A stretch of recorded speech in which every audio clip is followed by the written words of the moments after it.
Baik, bismillahirrahmanirrahim. Ini kameranya sementara saya tutup dulu bentar, Mas. Bapak saya lagi lagi pakai baju. Ah, Ustaz. Bismillahirrahmanirrahim. Assalamualaikum warahmatullahi wabarakatuh. Waalaikumsalam warahmatullahi wabarakatuh. Alhamdulillah, wassalatu wassalamu ala Rasulillah wa ala alihi wa sahbihi wa man tabi'ahum bi ihsanin ila yaumiddin. Amma ba'd. Ikhwatal iman wa akhwatal Islam, teman-teman sekalian, teman-teman ilmu mengaji rahimani wa rahimakumullah.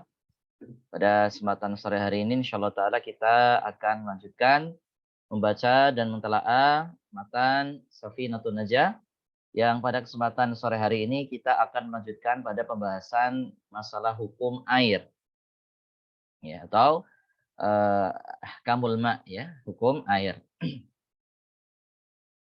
Nah, seperti biasanya nanti saya akan baca Arabnya, nanti saya minta tolong untuk menerjemahkan ya. Nanti mungkin diwakili sama Mas Nanda saja nggak apa-apa insyaallah. Supaya tidak terlalu banyak ya. Nanti yang pertama kita akan membahas bab ya faslun ya, bab terkait dengan air. Penulis rahimahullah taala mengatakan ya faslun, pasal yang berkaitan dengan masalah air. Al-ma'u qalilun wa katsirun. Fal qalilu ma duna al-qullataini wal katsiru qullatani fa aktsaru. Wal qalilu yatanajjasu bi wuqu'in najasati fihi wa illam yataghayyar. Wal ma'ul katsiru la yatanajjasu illa idza taghayyara ta'muhu aw launuhu aw rihuhu. Silahkan dibaca terjemahnya Mas Nanda, betul. Baik Ustaz. Pasal, air sedikit dan banyak. Air sedikit itu jika kurang dari 2 kula dan air banyak jika lebih dari 2 kula. Air sedikit menjadi najis dengan jatuhnya benda najis ke dalamnya, meskipun tidak berubah. Sementara air banyak tidak menjadi najis dengan jatuhnya benda najis ke dalamnya kecuali jika berubah rasanya, warnanya, atau aromanya. Naam, jazakumullah khairan. Teman-teman sekalian dirahmati Allah Subhanahu wa taala, ya. Air secara garis besar itu terbagi menjadi dua macam, ya. Ada air qalil dan air ya katsir, ya. Ada air qalil, ada air katsir. Ini dikatakan oleh Syekh Salim Ibn Sumair rahimahullahu taala. Ya, ini macam-macam air. Ada air qalil, ada air katsir. Maksudnya apa air qalil, ada air katsir? Bedanya apa air yang sedikit dan air yang banyak? Sedikit banyak ini bukan pakai ukuran perasaan, bukan ya, tapi pakai ukuran syariat. Ya, mungkin teman-teman yang pernah belajar fikih sebelumnya mungkin agak sedikit berbeda, tidak apa-apa ya. Kita belajar di dalam mazhab Syafi'i, air itu terbagi menjadi dua macam. Yang pertama, fal qalilu, adapun air sedikit, madunal qullataini, yaitu air yang kurang dari 2 kullah. Ya, air yang kurang dari 2 kullah. Sekarang apa itu air 2 kullah ya? Ini kan jadi pertanyaan bagi kita ya. Air 2 kullah. Itu seberapa besar dan berapa ukurannya ya? Maka ini penting kita untuk memahaminya.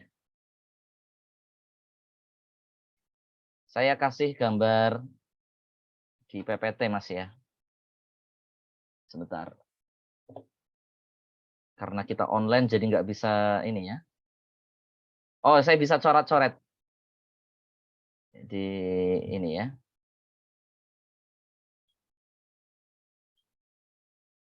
Pakai notate. Sepertinya kami matikan Ustaz. Mungkin saya Oh gitu. menyalakan dulu ya Ustaz. Oh Iya iya, Ustaz. nggak apa-apa Mas.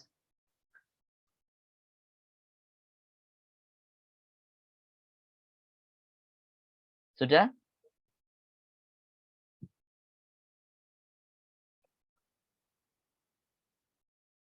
Afwan Ustaz, pengaturannya lewat website jadi Oh agak iya, saya pakai mungkin PPT ya. saja Mas. Kalau gitu saya pakai PPT Ya. saja. Ya, A- Afwan ya. Afwan Ini Ustaz, nggak apa-apa. Ini memang butuh penjelasan. Nggak bisa apa namanya? Nggak bisa. Nggak. angan-angan ya Ustaz. Iya, nggak bisa sekarang. Afwan. Ini saya ganti share PPT. Nah, air 2 kulah itu ya. Ini sudah kelihatan belum teman-teman? Sudah ya, Insya Allah ya. Air 2 kulah Ya Ustaz. itu adalah air yang kalau bentuknya murabba, murabba itu persegi 4. Ya, adalah jika memenuhi syarat panjang 60 cm, lebar 60 cm dalam 60 cm. Ini air 2 kulah.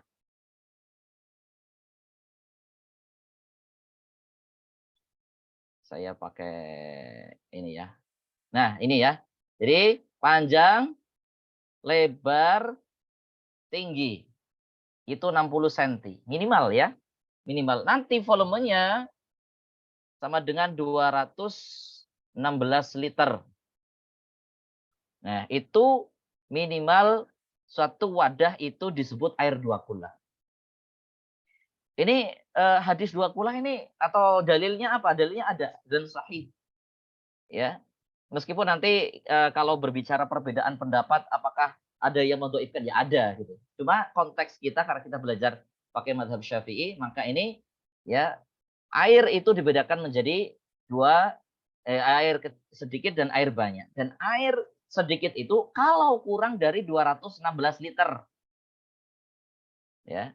Jadi kalau misalnya teman-teman punya bak mandi, panjangnya 60, lebarnya 60, tingginya cuma 30 cm misalnya. Maka volumenya tidak sampai 216 liter, maka itu disebut air qalil, maun qalil atau air sedikit. Jadi air sedikit adalah air yang kurang dari ya 2 kulah.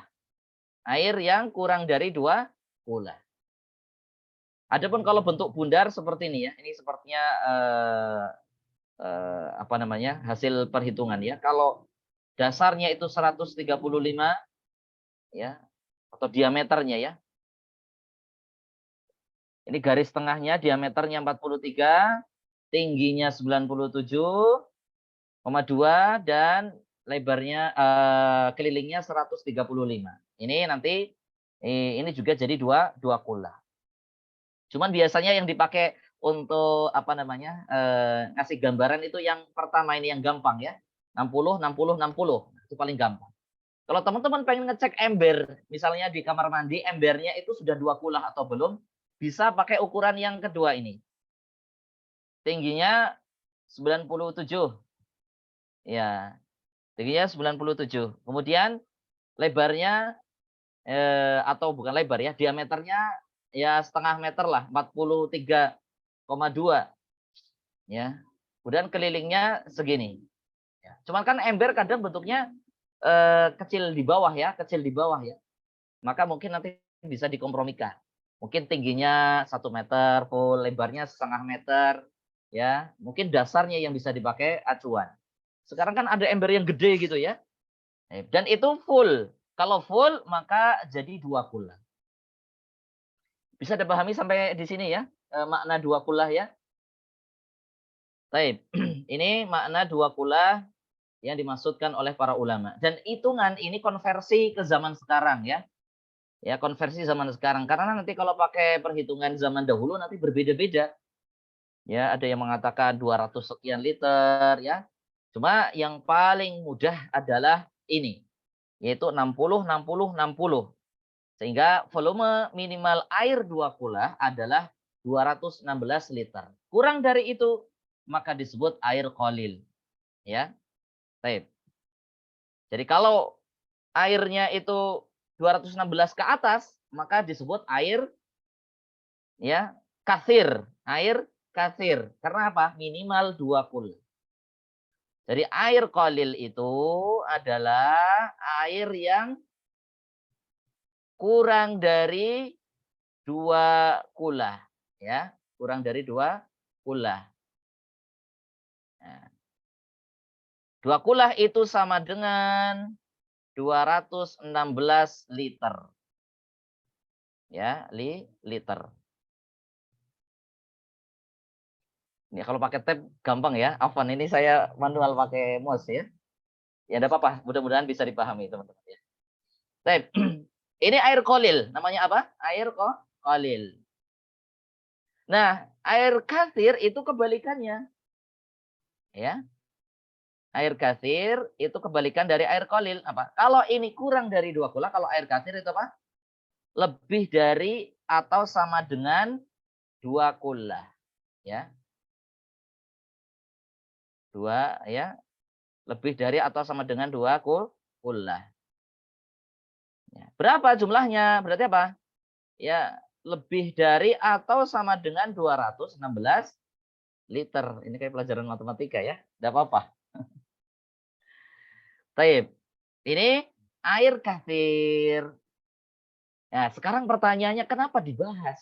Ada konsekuensinya, teman-teman. Kalau kita punya air sedikit, ya, nanti kalau dalam kondisi tertentu nanti ada konsekuensinya.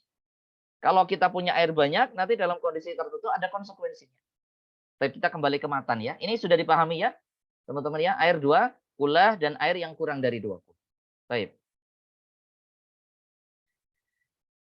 Kita kembali ke matan. Nah, tadi ya. Fal qalilu madunal kullataini. Air sedikit adalah air yang kurang dari 2 kulah. Kurang dari 216 liter.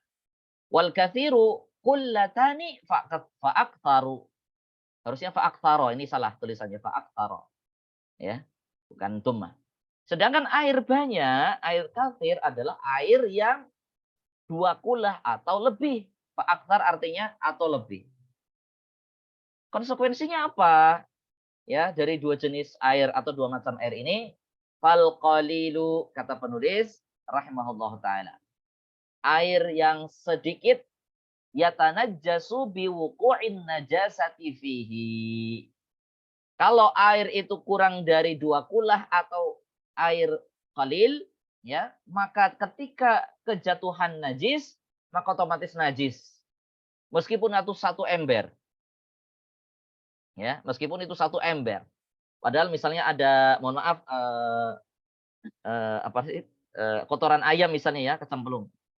Ya, atau ada kotoran manusia, atau ada bangkai, ya, masuk dalam itu, ada darah masuk. Ya. Wa illam yataghayyar, meskipun airnya enggak berubah. Airnya masih bening, airnya masih kelihatan apa namanya, segar gitu ya. Tapi kalau sudah kejatuhan najis, airnya mutanajis. Tidak bisa dipakai bersuci. Apa sebabnya kok airnya jadi najis? Karena dia qalil. Karena airnya sedikit. Ya, karena airnya sedikit. Nah, lain halnya jika airnya itu banyak. Ya, wal ma'ul katsiru la yatanajjasu. Ya. Air kalau banyak, air banyak berarti berapa tadi? 2 kulah atau lebih, 216 liter atau lebih. Ya, 216 liter atau lebih. Itu namanya air banyak. Ya. Itu tidak akan pernah kena najis meskipun kemasukan najis. Ya. Kapan baru air 2 kulah atau air banyak ini itu najis? Idza taghayyara, ketika berubah. Contoh misalnya ya, Mas Rizky punya bak air. Lebarnya 1 meter, tingginya 1 meter, panjangnya 1 meter. Berarti sudah 2 kulah lebih itu ya. Nah, ada kita perspektifnya mazhab Syafi'i, bangkai cicak. Ya, semua bangkai di dalam mazhab Syafi'i itu najis kecuali ikan dan belalang, ya. Semua bangkai di dalam mazhab Syafi'i itu najis kecuali ikan dan belalang. Nah, maka apa di sini? Ya. Kemasukan cicak mati misalnya itu ya. Kelihatan itu cicaknya kelihatan masuk ke dalam bak air. Dan tahu, tapi airnya Mas Rizky karena lebarnya satu, tingginya satu, panjangnya satu kan lebih dari 2 kulah ya. Tadi kan minimal kan 60, 60, 60, 2 kulah. Meskipun kelihatan itu kemasukan najis, kalau airnya tidak ada yang berubah, baik ta'muhu ya, baik apa namanya? Rasanya atau launuhu warnanya. Jadi rasanya tidak berubah, warnanya tidak berubah, baunya, aromanya itu juga tidak berubah. Jadi airnya masih oke, meskipun Mas Rizky tahu ya cicaknya tuh masuk gitu ya, masih kelihatan di dasar apa namanya, di dasar air. Itu tidaklah najis. Kenapa? Karena air 2 kulah atau lebih tidak akan pernah najis. Meskipun kemasukan najis. Ya. Kapan air 2 kulah atau lebih ini najis? Kalau salah satu saja ya, salah satu saja dari sifat-sifat air itu berubah ketika kemasukan najis. Ya. Kalau tidak berubah, airnya tetap suci. Loh, itu ada bangkai cicak di situ loh. Ada nggak perubahan salah satu sifatnya? Nggak ada. Airnya berapa? 2 kulah lebih. Oh ya sudah, santai saja. Pakai wudhu, pakai mandi, mandi besar gitu ya. Tapi kalau satu cicak itu menyebabkan airnya jadi bau, ya tadi ya. Misalnya air kemasukan yang baknya Mas Rizky yang 1 kali 1 kali 1 meter tadi, itu kemasukan cicak ternyata apa? Ada yang berubah salah satu sifatnya. Yaitu apa? Sifat baunya itu berubah. Maka airnya jadi najis meskipun itu banyak sekali satu apa? Satu apa? Bak mandi yang lebih dari 2 kula itu airnya najis. Baik. Ini bisa dipahami teman-teman ya. Jadi konsekuensi dari air sedikit dan air banyak adalah ketika kemasukan najis. Air sedikit kemasukan najis, otomatis najis. Nggak dilihat berubah atau nggak berubah. Pokoknya air kurang dari 2 kula atau air sedikit, ya kalau kemasukan najis, otomatis najis. Ya. Lah kan nggak berubah, nggak dilihat berubah atau nggak berubah. Kalau air sedikit, kemasukan najis, maka najis. Air sedikit tadi apa? Air yang kurang dari 2 kulah. Gampangnya air yang kurang dari 216 liter. Lah terus gimana? Ya sudah, ya dipakai untuk yang lain, untuk nyiram tanaman, untuk apa bersihin apa namanya motor misalnya gitu ya. Tapi kalau motornya dipakai ya jangan ya. Buat nyiram tanaman saja, nyiram tanaman untuk apa namanya yang lain yang memang apa namanya ndak kesentuh ya, ndak kepake. Sedangkan kalau airnya itu banyak. Air banyak apa tadi definisinya? Air yang volumenya 2 kulah atau lebih. Kalau kemasukan najis, dilihat. Nggak langsung otomatis najis, berbeda dengan air sedikit. Pokoknya kemasukan najis, otomatis airnya najis. Nggak bisa dipakai untuk bersuci. Nah, kalau air banyak, yaitu 2 kulah atau lebih, atau 216 liter atau lebih, maka dilihat, berubah nggak airnya salah satu sifatnya. Sifat air ada 3, rasa, bau, dan warna. Oh, airnya nggak berubah. Masih sama kayak tadi sebelum kemasukan najis. Meskipun najisnya kelihatan, iya meskipun najisnya kelihatan. Warnanya tidak berubah, rasanya tidak berubah, baunya atau aromanya juga tidak berubah. Maka airnya suci. Boleh untuk mandi besar, boleh mandi, untuk berwudu, ya boleh. Ya. Nah, tetapi kalau air kafir ini, atau air banyak ini, kemudian berubah salah satu warnanya, ya berubah salah satu warnanya. Meskipun apa airnya 2 kula. Kalau kemasukan najis kok berubah salah satu sifatnya, bukan warnanya ya, salah satu sifatnya, maka air tersebut jadi najis. Baik. Ini ya. Ini Masya Allah ini eh, pelajaran yang simple tapi sangat penting.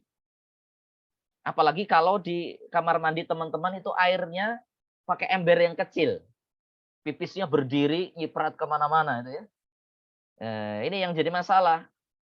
Ya, teman-teman, mungkin ada sebagian pipisnya berdiri, kemudian ember yang ada di sampingnya, misalnya karena nggak pakai bak mandi, misalnya kalau pakai bak mandi atau pakai bak, oke, biasanya memenuhi syarat 2 kulah ya. Tapi kalau pakai ember biasa, embernya 2 kulah nggak itu? Ya, ukurannya sama yang saya sampaikan tadi, segitu enggak? Kalau enggak, berarti apa? Airnya kolil. Sehingga apa? Jangan sampai kecipratan najis. Jangan sampai pipis kita itu nyiprat ke dalam ember. Loh, kan masih bening Ustadz, misalnya masih masih kelihatan apa namanya, nggak ada perubahan gitu. Air sedikit, baik berubah atau nggak berubah, kalau kecipratan najis, kemasukan najis, meskipun itu cuma 1 tetes ya misalnya, air pipis misalnya, air kencing, maka najis, nggak bisa dipakai. Buat cebok nggak sah, buat mandi nggak sah. Baik. Ini kasus yang ya terjadi di tengah-tengah masyarakat kita. Makanya teman-teman saya sarankan kalau pipis ya jongkok saja. Tujuannya apa tadi? Kalau di kamar mandi itu pakai ember dan embernya ya tidak sampai 2 kulah volumenya, itu bisa dijaga, tidak kecipratan najis. Ya, udah gitu airnya nggak 1 ember, kalau mandi itu jibur-jibur, pipisnya berdiri, waduh. Ya, pipisnya nggak bisa apa namanya, sembarangan misalnya nyipratnya kemana-mana dan dia nggak sadar. Nah ini yang, resikonya besar. Baik. Sebelum kita pindah ya, fasal, sudah bisa dipahami belum teman-teman?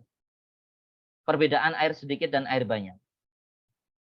Saya kira, teman-teman ya lebih pintar dari saya insya Allah ya. Saya bodoh, jadi cara jelasnya seperti itu. Ya.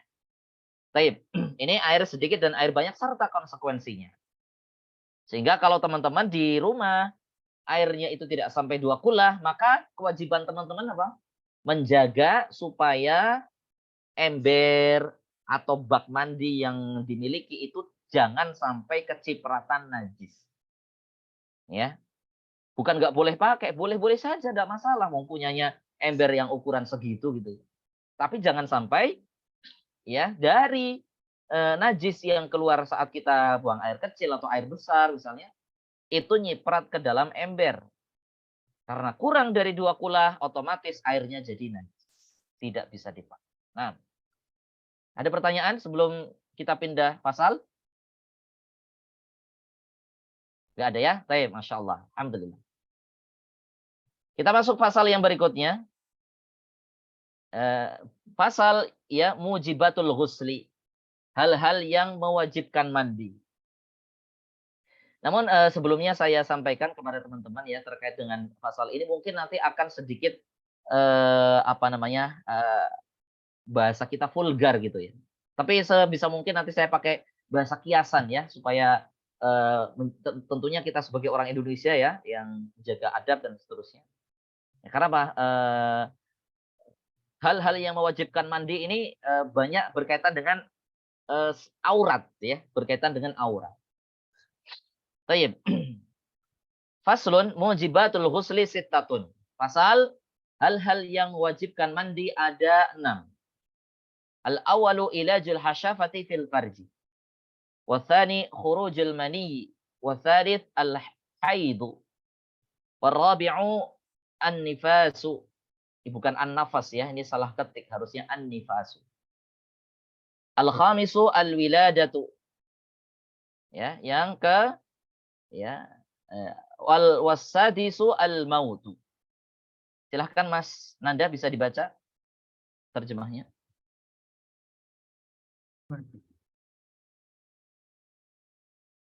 Pasal yang mewajibkan mandi ada 6 hal, yaitu 1.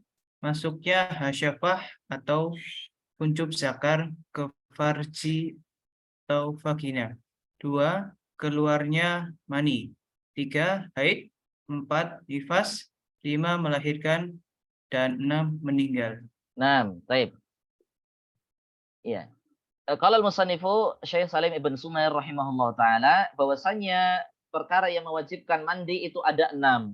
Ini gampang ya teman-teman hafalin ya. Pokoknya kalau teman-teman nggak melakukan 6 ini berarti apa? Mandinya nggak wajib. Ya. Jadi kalau nggak mandi seharian ya nggak apa-apa, yang penting nggak melakukan 6 ini gitu ya. Yang penting tidak melakukan 6 hal ini. Mau 2 minggu nggak mandi ya nggak apa-apa selama tidak melakukan salah satu dari 6 hal ini gitu ya. Baik. Apa 6 perkara itu? Yang pertama adalah ilajul hasyafati fil farji. Memasukkan maaf ya, kepala. Kepala itu kuncup ya, kuncup zakar, kemaluan laki-laki ke dalam farji atau vagina. Ya. Eh apa namanya? Ini mohon maaf bagi yang masih single ya, apa namanya? Mungkin cukup dipahami teksnya saja gitu ya. Saya tidak perlu menerangkan lebih. Ya. Jadi kalau ada seorang mohon maaf ya melakukan hubungan suami istri dan baru sampai pada posisi demikian, maka dia sudah wajib mandi. Ya, sudah wajib mandi. Ya. Ketika apa? Mohon maaf, uncup zakar atau kepala zakar itu sudah masuk ke dalam farji. Sudah kalau bahasanya ustadz saya itu ya embernya itu sudah kemelem ya. Embernya itu sudah tenggelam ya. Sudah masuk ke dalamnya. Baik. Yang kedua, keluar mani. Baik disengaja ataupun tidak disengaja. Disengaja ya dengan cara istimna. Istimna artinya mungkin bahasa kita onani gitu. Ya, kalau untuk yang masih single maka hukumnya haram. Ya, hukumnya haram sebagaimana pendapat ya yang terkuat dari pendapat para ulama. Ya, tidak boleh dilakukan ya. Yang kedua, bisa jadi halal jika dilakukan oleh suami istri dan dilakukan oleh istrinya. Bukan dilakukan sendiri oleh sang suami. Ya. Makanya saya bilang tadi ini agak sedikit vulgar, nggak apa-apa teman-teman, buat ilmu.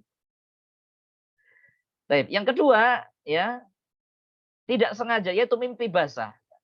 Ya, mimpi basah. Meskipun itu mimpi basah, maka tetap dia wajib untuk mandi. Meskipun seandainya seorang puasa, ya, dia tidak batal puasanya, ya. Tapi dia wajib mandi, ya. Dia wajib mandi. Baik. Yang ketiga, ini khusus perempuan, haid, ya. Maksudnya haid ini adalah ketika selesai haid. Sudah selesai haid, maka dia wajib untuk mandi. Ya, mandi, membersihkan diri ya supaya dia ya boleh melakukan sholat. Taib. Yang keempat adalah nifas. Yang keempat adalah nifas. Nanti haid sebenarnya haid ini ada pembahasan panjang ya teman-teman ya. Cuma mungkin kita tidak membahas di sini, mungkin di lain kesempatan saja. Kalau kita pakai penjelasan yang panjang lebar nanti mungkin jadi agak lama ya. Mungkin saya kasih tahu saja untuk haid, masa haid mungkin teman-teman perlu tahu ya, haid paling sedikit minimal adalah 1 kali keluar.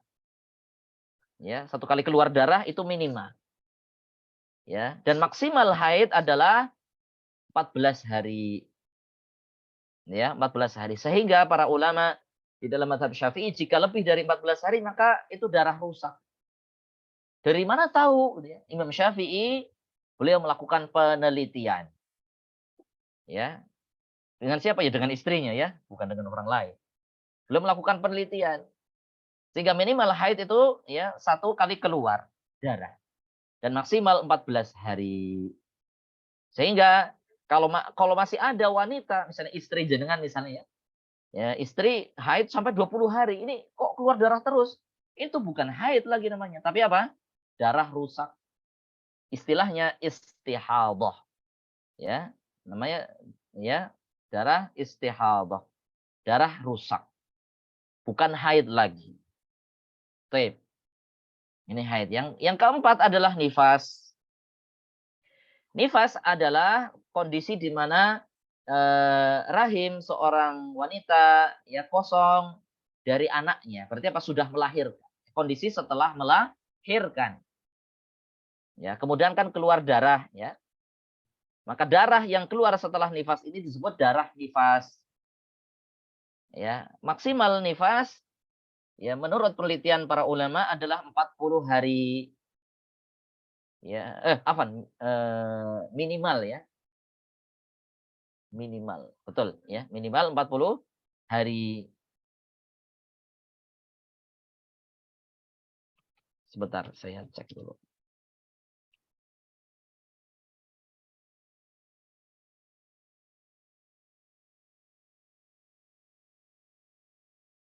Iya ya. Paling sedikit nifas itu adalah 40 hari dan paling banyak adalah 60 hari. Ya. Afan, salah. Paling umum, pokok paling sedikit ya. Paling umum itu 40 hari. Paling sedikit ya, itu satu kali keluar ya.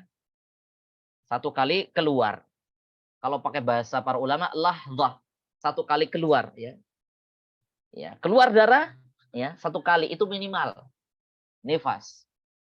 Rata-rata wanita ya, umumnya wanita itu 40 hari, sedangkan paling lama itu 60 hari. Ya, paling lama adalah 60 hari. Ini catatan untuk nifas. Minimal satu kali keluar darah ya. Kemudian ya, rata-rata 40 hari dan maksimal 60 hari. Ini sebagaimana disebutkan di dalam Kifayatul Akhyar oleh Syekh Taqiyuddin Al-Hisni. Baik. Ini nifas ya.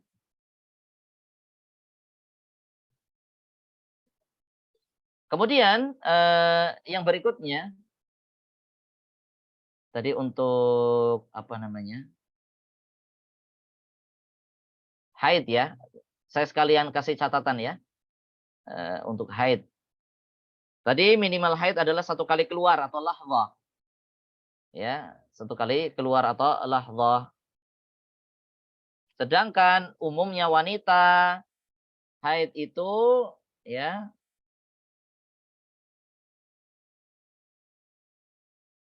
adalah 7 hari atau 1 pekan.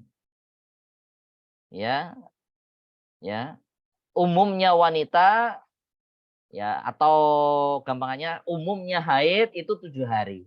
Maksimal adalah 14 hari.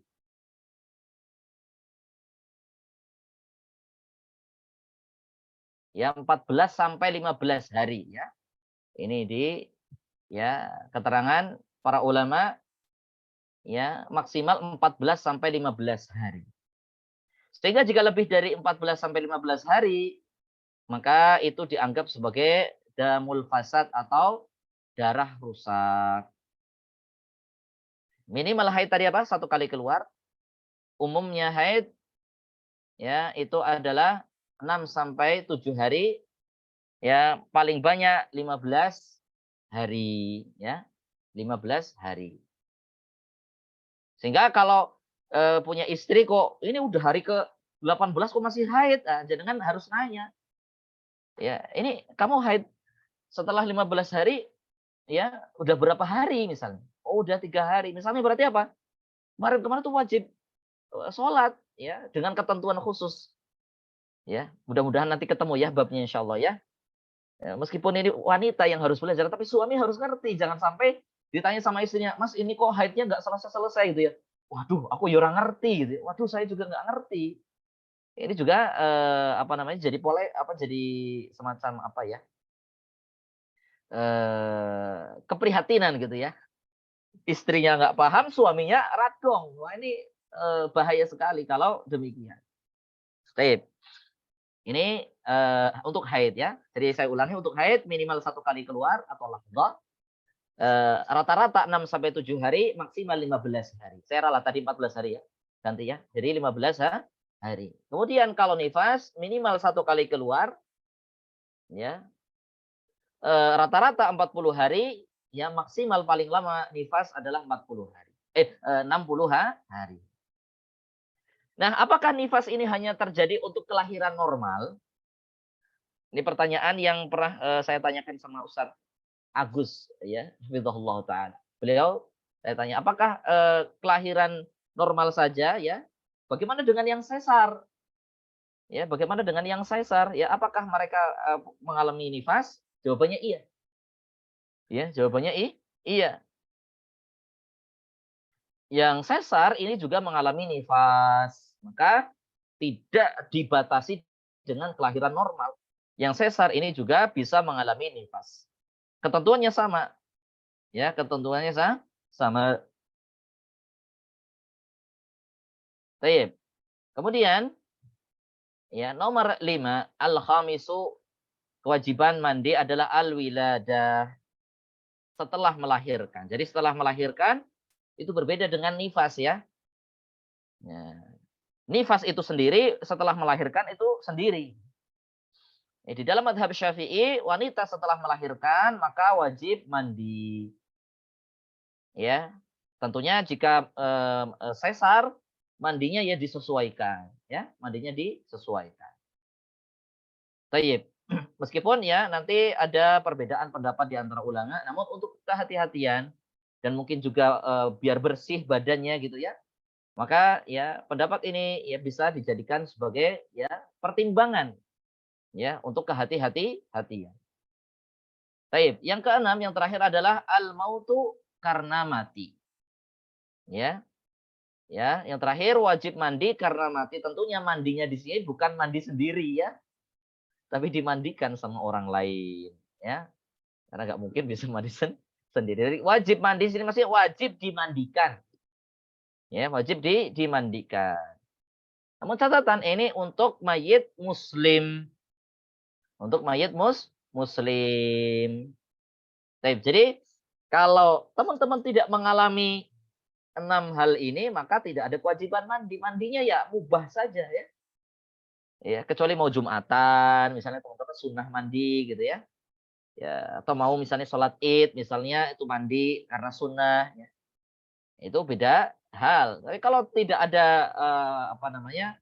6 perkara ini dan tidak ada apa namanya? Kemauan untuk Jumatan atau tidak ada acara untuk sholat Id, maka mandinya mubah.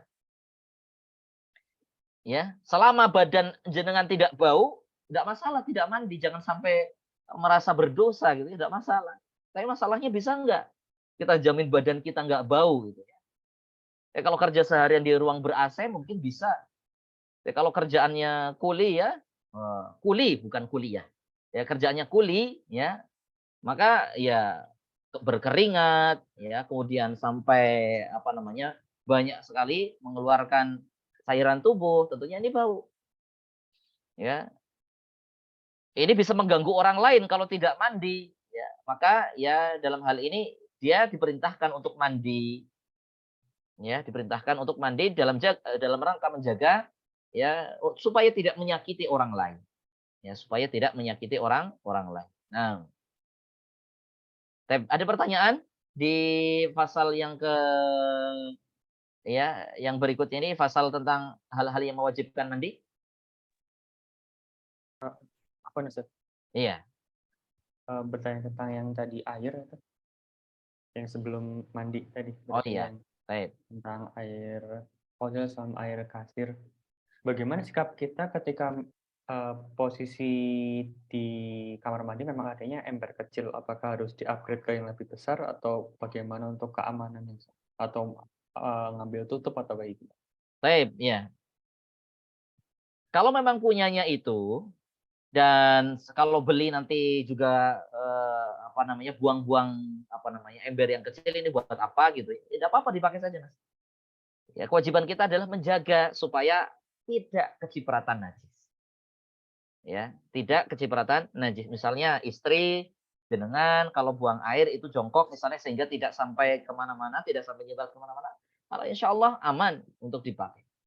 Namun dalam rangka kehati-hatian dan memang juga apa namanya ember yang kecil ini bisa dipakai untuk yang lain, misalnya untuk nyuci atau untuk nyiram tanaman, misalnya. Kalau mau di-upgrade dengan ember yang lebih besar misalnya, itu ya dan tentunya kalau ember lebih besar, lebih tinggi, itu lebih aman dari cipratan najis.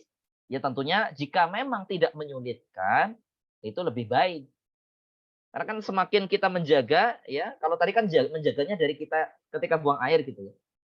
Ya kalau embernya kecil. Kalau embernya besar tentunya kita menjaga dari sisi apa buang airnya nggak sehati-hati ketika embernya kecil. Ya, kenapa? Itu apalagi kalau dikasih tutup gitu ya. Tentunya itu lebih aman lagi insya Allah. Sekarang kan ada ember-ember yang ada tutupnya ya, teman-teman bisa pakai. Dan tentunya itu lebih menjaga dari jentik-jentik nyamuk dan lain-lain ya. Itu meskipun itu nggak ada kewajiban menutup, yang jadi kewajiban adalah menjaga jangan sampai kecipratan najis. Ya. Sehingga kalau memang tidak menyulitkan dan memang menjaga diri dari lebih berhati-hati dan lebih nyaman gitu ya, lebih nyaman saja gitu ya. Jadi nggak sampai, aduh nanti cipratan nggak ya gitu. Silahkan bisa di-upgrade dengan ember yang lebih besar, yang lebih proper ya, yang lebih proper untuk 2 kula misalnya. Ya itu lebih ahsan, lebih baik.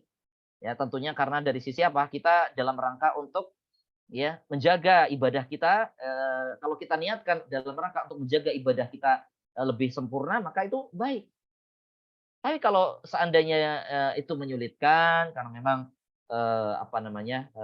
cumanya punya itu gitu ya, mau beli juga susah misalnya, maka tidak mengapa. Yang penting kitanya yang disiplin, ya disiplin untuk menjaga ya ketika kita buang air tidak sampai ya nyireti atau tidak sampai ciprat ke dalam air yang sedikit tadi gitu Mas Rizky ya. Jadi Iya, monggo itu betul. bebas ya, bebas sesuai kemudahan, sesuai yang Betul. paling mudah. Ya, karena agama ini ya mudah, tidak dipersulit gitu. Ya, yang penting kita bisa menjaga dari najis. Tentunya dalam pembahasan lain ya terkait dengan masalah cipratan air kencing ini juga ada masalah apa? Ya, seorang laki-laki yang diazab di dalam kubur karena apa? Cipratan air kencing ini juga bagian dari menjaga itu gitu. Ya. Jadi tidak semata-mata karena airnya sedikit gitu ya. Oh, misalnya itu didoifkan hadis tentang 2 kulah misalnya.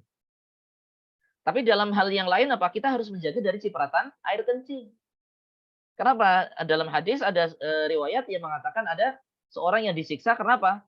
Dia tidak bisa menjaga cipratan air kencingnya. Sehingga Pak Najis ya kemana-mana dia tidak tahu. Wah ini kan jadi pendukung supaya kita menjaga diri dari apa?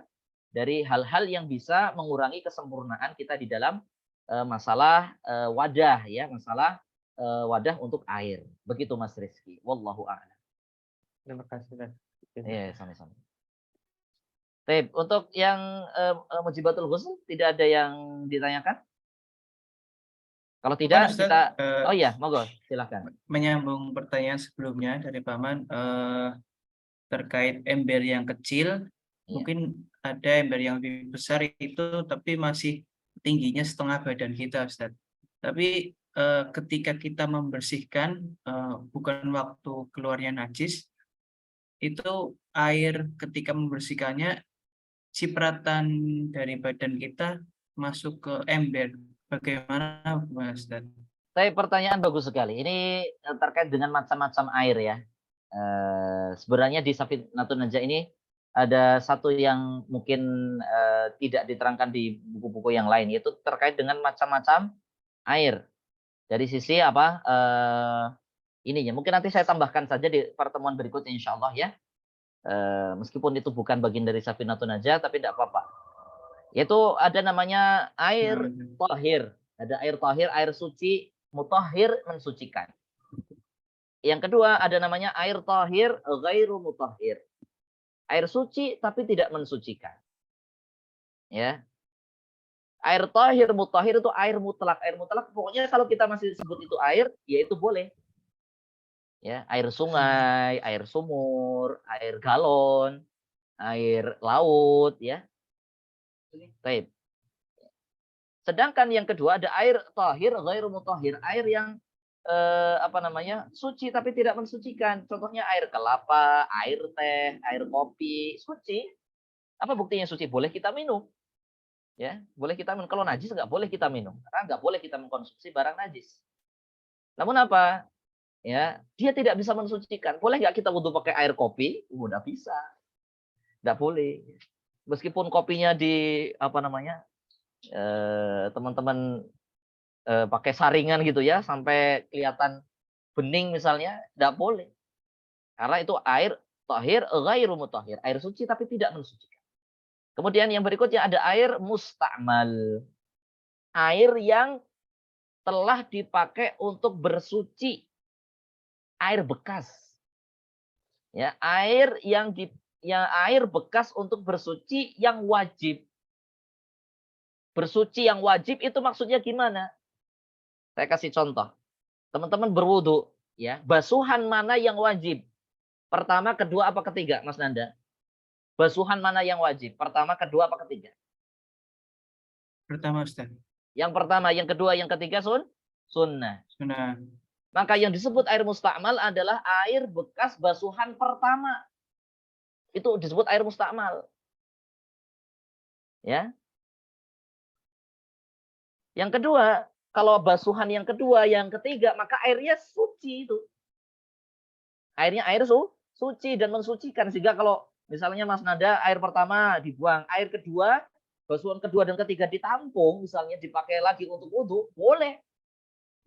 Karena apa? Itu bukan mustakmal. Mustakmal itu air bekas untuk bersuci basuhan yang pertama. Basuhan yang pertama. Adapun basuhan yang kedua, ya, basuhan yang kedua dan yang ketiga, maka itu bukan mustakmal namanya. Tetap disebut air suci. Ini sebagaimana diterangkan oleh Syekh Labib, ya, hafizahullah taala. Jadi bukan semua anggota badan itu nanti mustakmal semua, enggak. Hanya bagian yang wajib, ya, yang wajib dibasuh saja yang jadi mustakmal. Bagaimana kalau tadi basuhan pertama nyiprat ke dalam ember misalnya?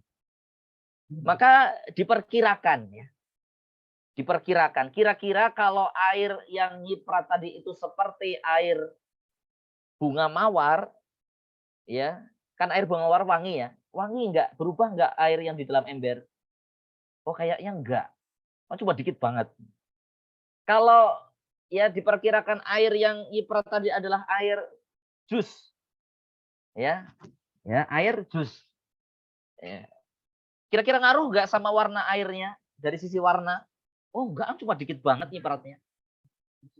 Kalau tidak diperkirakan nggak ada pengaruhnya, maka tetap suci dan mensucikan. Meskipun itu kecipratan air mustakmal. Itu khusus air mustakmal, ya. Sehingga dikatakan oleh Ustadz Agus, gampangannya kalau apa namanya air kecipratan air mustakmal, maka kita anggap nggak ada pengaruhnya. Ya, itu gampangannya begitu. Karena apa? Kecipratan air mustakmal itu sedikit. Nggak mungkin air mustakmal itu gayung, itu nggak mungkin. Ya, air mustakmal itu kalau paling nyiprat ya paling berapa cipratan gitu ya. Baik, itu Mas Nanda ya. Jadi kalau air mustakmal itu air suci. Ya, tapi tidak mensucikan. Ya, air suci tapi tidak mensucikan. Sehingga kalau masuk ke dalam air yang suci, maka jika tidak mengubah ya, bukan merubah, mengubah sifat air, maka ya tetap suci insya Allah. Ya, tadi kalau di dalam mazhab Syafi'i dikira-kira, ini kira-kira yang nyiprat itu sebanyak apa? Kemudian kalau dikira-kirakan itu air bunga mawar, jadi wangi nggak airnya? Oh ya nggak mungkin, cuma dikit. Kalau itu air jus misalnya, air jus delima ya, ya yang berwarna pekat gitu ya. Kalau itu masuk ke dalam air itu jadi berubah nggak airnya? Oh ya nggak, cuma dikit. Oh ya sudah suci, selesai. Ya, jadi di dalam mazhab Syafi'i itu pakai kira-kira tujuannya adalah untuk yakin saja, biar yakin. Oh, cuma dikit. Oh, yakin ya. Kalau dikit tidak akan berubah. Tapi seperti itu, Mas ya. Jadi air mustakmal yang nyiprat itu ya kalau tidak mengubah ya sifat air maka tetap suci dan mensucikan insya Allah. Misalnya Mas Nanda mandi misalnya, kan mandi nggak mungkin jongkok terus gitu ya. Ya, mandinya berdiri. Kemudian ada sebagian air mungkin mandi wajib, sebagian air itu nyiprat ya ke dalam ember lagi, tidak mengapa insya Allah. Ya, tidak mengapa insya Allah. Apalagi kalau airnya 2 kulah, mah bebas. Kalau airnya 2 kulah ya. Tapi tadi 2 kulah itu kalau penuh. Kalau setengah doang ya tidak disebut 2 kulah ya. Ya 2 kulah itu kalau penuh. Bisa dipahami Mas Nanda? Insyaallah Ustaz. Syukran Ustaz. Ya, jadi insya Allah tetap ya suci mensucikan. Ya, tetap suci mensucikan. Baik. Ada lagi? Baik, teman-teman. Ada yang bertanya lagi seputar air dan syarat mandi wajib? Tapi kalau tidak Teksturnya ada, belum. ya kita lanjutkan, Mas. Ini rukunnya apa namanya? Fasalnya pendek sekali. Hmm. Ya faslun furudul ghusli itnani. Qala al-musannifu Syekh Salim Ibn Sumair rahimahullahu taala, furudul ghusli itnani. Fasal ya furudul ghusli itnani. Al-awwalu an-niyatu wa tsani ta'mimul badani bil ma'i. Mas Nanda silakan dibaca. Pasal fardu rukun mandi besar ada dua, yaitu niat dan mengguyur rata badan dengan air. Nah, baik. Penulis Syekh Salim bin Sumair rahimahullah taala mengatakan ya pasal yang berikutnya yaitu furudul ghusli. Furud di sini maknanya arkan, rukun. Rukun mandi itu cuma dua, teman-teman. Jadi rukun mandi itu cuma dua. Ya, yang pertama niat. Niat apa? Niat mandi wajib. Ini khusus untuk mandi wajib. Kalau mandi-mandi yang lain maka apa namanya tidak perlu niat. Misalnya mandi karena keringetan gitu ya, tidak perlu niat. Karena itu kan mandi yang bukan ibadah, bukan mandi ibadah. Yang pertama apa? An-niyatu nih, niat. Kapan ketika mandi kita atau letak niat itu ketika mandi, yaitu pertama kali mengguyurkan air ke kepala. Ya, mengguyurkan air ke kepala itulah tempat nih niat. Ya. Gimana niat ya? Niat mandi untuk membersihkan hadas besar. Saya niat mandi untuk membersihkan hadas besar. Selesai. Dan itu di dalam hati. Ya, di dalam hati. Ya, tidak perlu diucapkan, ya. Meskipun di dalam mazhab Syafi'i melafazkan boleh, ya, bahkan ada yang mengatakan hukumnya sunnah. Tapi kalau tidak perlu ya tidak mengapa. Ya. Karena tujuannya kan menguatkan hati, ya. Supaya hati siap mandi gitu ya, maka dilafazkan niatnya. Jadi kalau dengan hati sudah cukup memang diambil gayung memang mau mandi gitu ya. Ya sudah di dalam hati saja. Yaitu niat, saya niat mandi untuk menghilangkan hadas besar. Kalau pakai bahasa Jawa ya niat ingsun adus krono angilangaken ing hukumnya hadas kang gede. Kalau dulu belajar fikih ya. Kalau pakai bahasa Indonesia bisa, boleh saja. Ya, pakai bahasa Arab juga boleh, nawaitul ghusla li raf'il hadatsil akbar. Pakai bahasa Indonesia ya saya niat mandi untuk menghilangkan hadas besar. Itu niat. Dan ketika mengguyurkan air pertama kali ke dalam ke atas kepala kita. Yang kedua, rukun yang kedua adalah ta'mimul badani bil ma'i. Ya, membasahi, mengguyur rata badan dengan air. Ya, itu rukun mandi. Sehingga teman-teman, kalau pengen simple, ini mandi besar yang simple ya, mandi wajib yang simple. Teman-teman ya, di pinggir kolam renang, kemudian nyemplung sambil niat mandi besar itu sudah selesai. Sudah selesai ya, sekali cemplungan kemudian mentas gitu ya, keluar dari kolam renang selesai mandi wajibnya. Itu namanya apa?